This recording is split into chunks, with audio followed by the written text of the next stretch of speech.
Hello everyone, good morning, welcome to my channel as a new blog. আর আজকে সকাল সকাল উঠে গেছি, আর 7:30টার মধ্যে উঠে গেছি।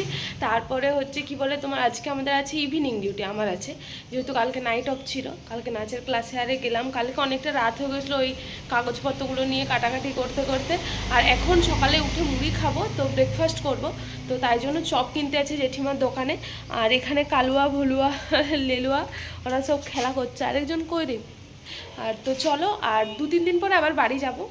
এখন বাড়িটা আমি প্রেফার করি, বাড়ি যেতে খুবই ভালো লাগে। আগে আমার ভালো লাগতো না, এখন আমার এখানটা অতটা থাকতে ইচ্ছা করে না, মনে হয় যে বাড়ি যায়, যতটুকু টাইম পাওয়া যায় বাড়ির জন্য ততটুকুতে, তো বেশি টাইম নষ্ট করবো না। চলো চপটা কিনে নিয়ে আসি। এখানে ব্লগ করছি, ওরা এখান থেকে ওরা দুজন মিলে আমার দিকে তাকিয়ে আছে। ওরা এই নোংরাটার মধ্যেই থাকে, জানি না কেন ওদেরকে এই সাইডে নিয়ে আসলো, সে নোংরার মধ্যেই যে ঢুকে বসে থাকে। বিষ্ণুপুরে যেটা আমি দেখেছি, প্রচুর ট্যুরিস্ট আছে বাইরে থেকে প্রচণ্ড ট্যুরিস্ট ঘুরতে আসে, রাইডে আসে। যারা বিষ্ণুপুরের বাইরে তারা বিষ্ণুপুরকে দেখতে আসে। আমি একদিন বিষ্ণুপুরটা ঘুরে তোমাদেরকে দেখাবো। পিছনে একটা আমি দেখলাম ব্লগারই হয়তো, রাইডার হয়তো, তো আমার অনেক ভালো লাগলো আর কি। কি গো জেঠিমা,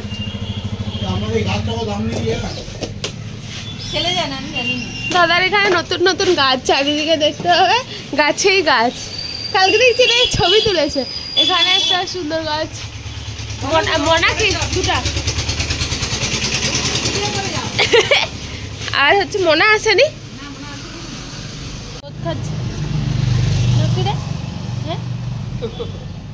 প্রচুর আদর খায়।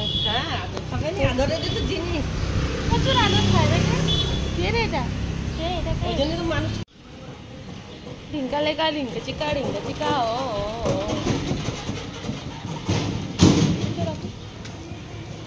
চাটিস এই দে, এটা কে রে, কে যে চাটবি না।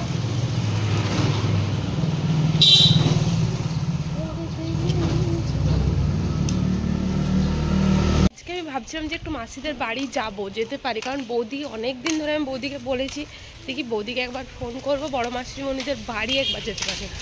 হোস্টেলার্সদের একটাই সমস্যা যে 2টো বাথরুম কিংবা একটা বাথরুম।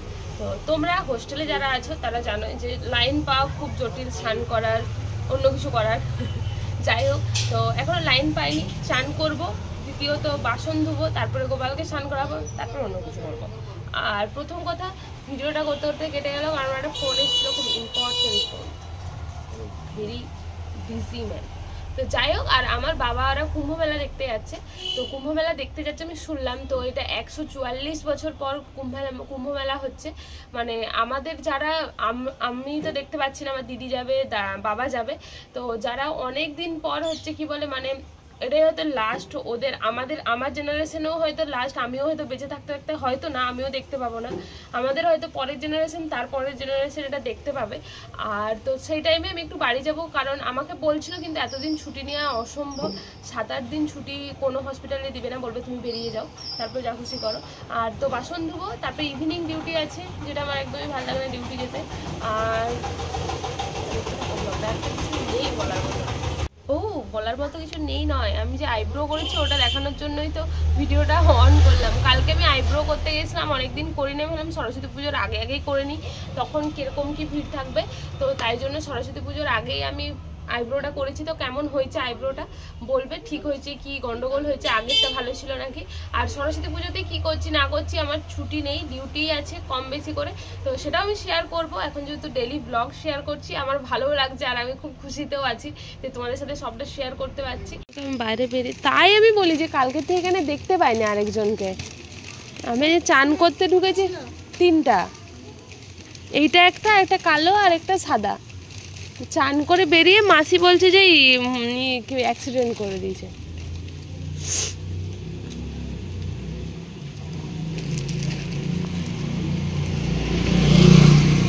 তো লেলুয়া হচ্ছে কালুয়া ভলুয়া ওদের সাথেই থাকতো। লেলুয়া, তো আমি তাই এদেরকে বলছি তোরা একদম বাইরে বেরোবি না। অ্যাক্সিডেন্টটা কালকে হয়েছে, আমি দেখিনি অ্যাক্সিডেন্টটা হয়েছে, তো রুমের মধ্যেই ছিলাম।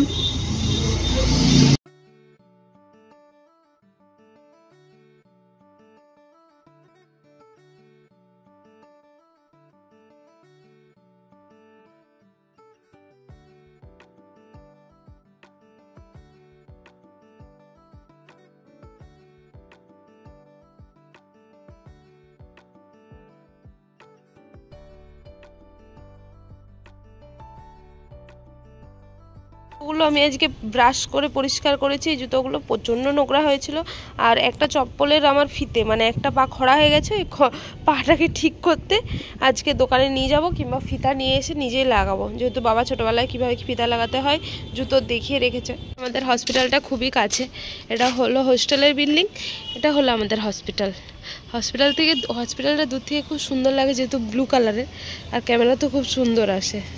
আর ওর পাশে একটা বড় ফুটবল খেলার মাঠ আছে, ওখানে বাচ্চারা ফুটবল খেলতে আসে। আর এই রাস্তাটা দিয়ে আমরা বাজার টাজার যাই, এই রাস্তা দিয়ে যাওয়া যায়। এদিকের একটা রাস্তা আছে, এই রাস্তাটা দিয়ে যাওয়া যায়। দুধটা এনেছিলাম, ওই দুধটা রয়ে গেছে, ওটা একটু চা বানিয়ে খাবো, তারপর একদম হোস্টেলে যেয়ে ভাত খাবো।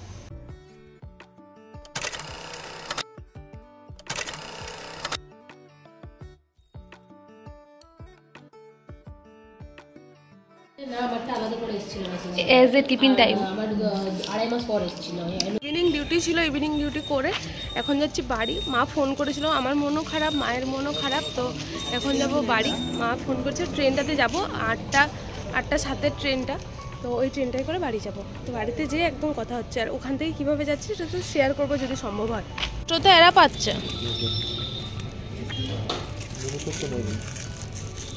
বড় বড় গাড়ি নিয়ে পেরোলেই ভাবে যে সব কিছু এত বিরক্ত করে, তাও কি করব বলো, গায়ে উঠে যায় আমাদের, আমরা কিছু হয় আমার বলতে নাকি এই কুটা নাকি। তো এখন চলে এসেছি স্টেশনে, জিৎ আমাকে ভাই ছেড়ে দিয়ে গেল স্টেশনে, আমি ওখান থেকে নেবে তাপসদার সাথে আবার বাড়ি যাবো, যেহেতু দিদি স্কুটিটা আজকে নেই।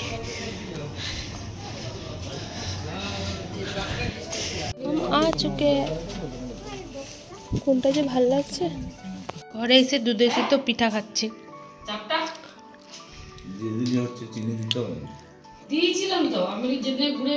আমার বাড়ি, তো আমার রুমটা এইরকম ভাবে আমি গিয়ে বাগিয়ে দিয়ে গেছিলাম, গুছিয়ে দিয়ে গেছিলাম, এইরকমই আছে। তো আমার রুমটা এরকম লাইক, আর তো এটাকে আমি একটু ডেকোরেশন করব অনেক সুন্দর করে, আমি ভাবনা চিন্তা করেছি। এই এলাম, রেস্ট করব।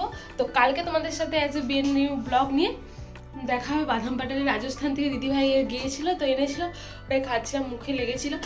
আর তো তোমাদের সাথে কালকে আমি নিউ একটা ভিডিও নিয়ে আবার দেখা হচ্ছে। সবাই ভালো থেকো, আর যদি এই ভিডিওটার মধ্যে কোনো কিছু ভালো লেগে থাকে তাহলে like, comment, share and subscribe to my channel, নতুন নতুন ভিডিও এরকম দেখার জন্য। আর তো বেসিক্যালি আজকে এন্ড করছি, আমি বাড়ি এলে একটু রেস্ট করি, ঘুমটা ভালো হয় বাড়ি এলে। তো তোমাদের সাথে কালকে আবার দেখা হচ্ছে, টাটা।